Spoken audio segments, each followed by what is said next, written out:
सुकमा जिले में चलाए जा रहे नक्सल उन्मूलन अभियान के तहत सीआरपीएफ की संयुक्त पार्टी ने मुखबिर की सूचना पर एक संदिग्ध नक्सली को गिरफ्तार किया। उसके कब्जे से विस्फोटक पदार्थ जिसमें cordex wire, gelatin rod, detonator, बिजली वायर और बारूद शामिल थे बरामद किए गए। पूछताछ में आरोपी ने बताया कि यह विस्फोटक पदार्थ सुरक्षा बलों को नुकसान पहुंचाने के लिए रखा था। मामले में विस्फोटक पदार्थ अधिनियम के तहत कार्रवाई करते हुए आरोपी को गिरफ्तार कर न्यायिक रिमांड पर जेल भेज दिया गया। सुकमा जिले के पालीगुड़ा गुंडराज गुड़ेम क्षेत्र में मुठभेड़ के बाद सुरक्षा बलों ने 3 नक्सलियों के शव बरामद किए। इनमें महेश माडवी, नवीन और अवलम भीमा की पहचान हुई है। ये तीनों नक्सली पश्चिम बस्तर और सुकमा के थे और इन पर 18 लाख रुपए का इनाम था। पुलिस ने इनसे भारी मात्रा में विस्फोटक सामग्री और नक्सल साहित्य बरामद किया। महेश कई प्रमुख नक्सली घटनाओं का मास्टरमाइंड था। बस्तर संभाग के अंतर्गत माओवादियों के विरुद्ध प्रभावी रूप से अभियान संचालित करने के परिणाम स्वरूप वर्ष 2024 में हमें निर्णायक बढ़त प्राप्त हुआ। इस बढ़त को आने वाले समय में भी बरकरार रखने के लिए विगत दिनों अंदरूनी एवं सीमावर्ती इलाका में लगातार अभियान संचालित किए गए थे। इस सिलसिले में कल दिनांक 9 जनवरी को जिला सुकमा एवं बीजापुर की सीमावर्ती गुंडराजगुड़म और पालीगुड़म इलाके में माओवादियों की उपस्थिति के आसूचना के आधार पर सुकमा डीआरजी, एसटीएफ, कोबरा एवं सीआरपीएफ का संयुक्त बल अभियान के लिए रवाना किए गए थे। अभियान के दौरान कल दिनांक 9 जनवरी को सुबह 8 बजे से लेकर अनेक बार सुरक्षा बल एवं माओवादियों के बीच में मुठभेड़ हुई। मुठभेड़ के उपरांत इलाका से 3 पुरुष माओवादियों का डेड बॉडी, 2 बीजीएल लॉन्चर और काफ़ी बड़ी संख्या में अन्य आर्म्स एम्युनिशन भी रिकवर किए गए थे। मुठभेड़ में मारे गए माओवादियों की शिनाख्ती पीएलजी प्लेटून नंबर 30 के डिप्टी कमांडर महेश और पामेडियरी कमेटी के सदस्यगण नवीन एवं भीमा के रूप में हुई। इन तीनों के माओवादी के ऊपर पूर्व से 18 लाख इनाम भी घोषित है। इस मुठभेड़ में मारा गया माओवादी कैडर जैसा पीएलजी प्लेटून नंबर 30 का डिप्टी कमांडर महेश आईडी का एक्सपर्ट रहा और पूर्व में 2023 के बेदरे घटना, 2024 के जगरुंडा घटना और 2024 में सिलगेरी एवं टेकलगुड़ा में के बीच में हुई आईडी ब्लास्ट की घटना इत्यादि घटनाक्रम में वो मास्टरमाइंड भी रहा। इस मुठभेड़ के पश्चात आसपास इलाके में अभी भी सर्चिंग जारी है।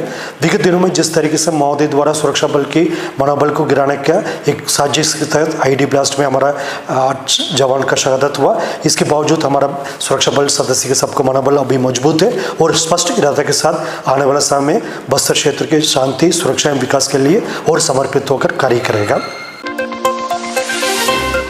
कोरिया जिले में वन रक्षक भर्ती प्रक्रिया में धांधली के आरोप सामने आए हैं। अभ्यर्थियों ने शिकायत की थी कि फिजिकल टेस्ट में वन अधिकारी और उनके रिश्तेदार शामिल हुए और उनके अंक बढ़वाए गए। शिकायत मिलने पर डीएफओ प्रभाकर खलको ने कहा कि सभी आरोपों की जांच की गई और भर्ती प्रक्रिया में किसी भी प्रकार की धांधली नहीं पाई गई। साथ ही उन्होंने ये भी बताया कि अगर कोई अभ्यर्थी को 2 जगह से फिजिकल टेस्ट में शामिल हुआ तो उसकी भर्ती निरस्त की जाएगी। और कई लोगों का जैसे शिकायत है कि कुछ लोगों का अंक बढ़ाया गया है, लेकिन इसमें अंक नहीं बढ़ाया गया है और सभी इवेंट में क्योंकि न्यूनतम अंक लाना जरूरी था, तो सभी अंक के में जब देखा गया तो जितने शिकायत किए गए हैं, शिकायतकर्ता लोग जितने शिकायत किए हैं तो सभी का निरस्त कर दिया गया है, क्योंकि उसमें सभी इवेंट में ये लोग न्यूनतम जो अंक लाना था वो नहीं ला पाए। तो शिकायत जैसी ऐसी कोई बात नहीं है। हाँ, वो सभी निरस्त हो गए क्योंकि वो सभी इवेंट में वो न्यूनतम जो अंक लाना था वो नहीं ला पाए। नहीं, कुछ लोगों का जैसे 2 दिन था, गुरु घासीदास से भी भरा था और कोरिया से भी भरा था, तो ऐसे लोग थे, तो ऐसे लोगों की शिकायत की गई थी। तो ऐसा हमारे नियम में ये है कि एक ही वन मंडल से भरना है, तो वो भी निरस्त कर दी है, वो भी अपात्र पाए गए। केंद्रीय मंत्री शिवराज सिंह चौहान दुर्ग के नगपुरा में मोर आवास मोर अधिकार कार्यक्रम में शामिल हुए। उन्होंने प्रधानमंत्री आवास योजना और पीएम जनमन के लाभार्थियों को खुशियों की चाबी सौंपी। इस मौके पर रूरल मिशन प्रशिक्षणार्थियों को सामग्री वितरित की गई। उत्कृष्ट काम करने वाले पंचायतों को पुरस्कृत किया गया और अन्य कई सम्मानित कार्यों का आयोजन हुआ। कार्यक्रम की अध्यक्षता मुख्यमंत्री विष्णुदेव साय ने की, जबकि विधानसभा अध्यक्ष डॉक्टर रमन सिंह, उप मुख्यमंत्री विजय शर्मा और अन्य मंत्रीगण भी उपस्थित रहे। छत्तीसगढ़ सरकार ने नगरीय निकाय चुनाव ईवीएम से कराने का निर्णय लिया है। चुनाव आयोग ने इसकी तैयारी शुरू कर दी है। नगरीय प्रशासन मंत्री अरुण साव ने बताया कि बीजेपी की कोर ग्रुप बैठक में इस पर सहमति बनी थी। पहले 2019 में कांग्रेस सरकार ने बैलेट पेपर से चुनाव कराए थे। अब राज्य निर्वाचन आयोग से अनुमति मिलने के बाद ईवीएम से चुनाव होंगे ताकि परिणाम जल्दी घोषित हो सके। चुनाव आयोग इस दिशा पर काम कर रही है, कोशिश हो रही है कि ईवीएम पर चुनाव हो और इसके लिए चुनाव आयोग तैयारी कर रही है और हर संभव कोशिश होगी कि नगरीय निकाय के मतदान जो है वो ईवीएम से ही हो। 2014 में ईवीएम से हुआ था, पर इन्होंने बैलेट पेपर से 2019 में चुनाव कराया था।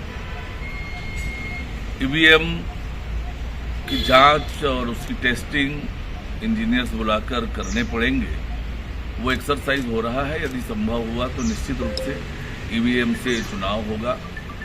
ईवीएम को लेकर बार बार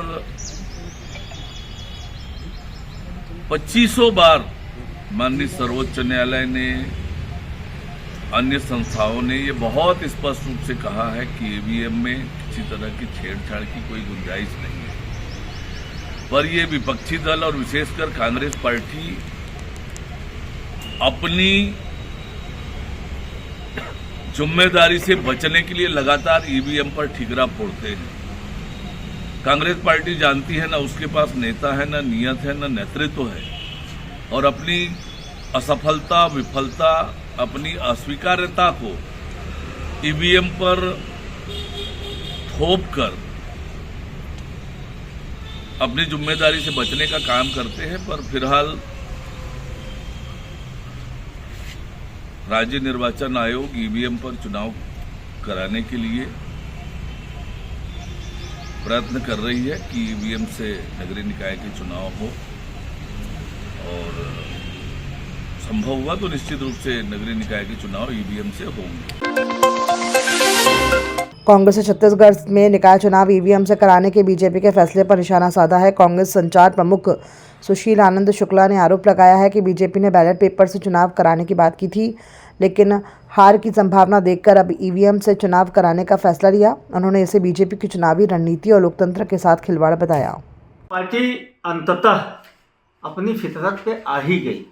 पहले इन्होंने घोषणा किया कि बैलेट पेपर से चुनाव कराएंगे, और जब लगातार जो फीडबैक आ रहा है उससे इनको स्पष्ट लगने लगा कि नगरीय निकाय चुनाव में बुरी तरीके से पराजित होंगे, तो फिर से यू टर्न लिया और घोषणा कर दिया कि ईवीएम मशीन के माध्यम से नगरीय निकाय का चुनाव होगा। दरअसल भारतीय जनता पार्टी की जान ईवीएम में बसती है। वो ईवीएम के अलावा चुनाव के बारे में कभी सोच ही नहीं सकती। उसे मालूम है कि जिस दिन बैलेट पेपर से चुनाव होने लगेंगे उसका बंटाधार होना तय है।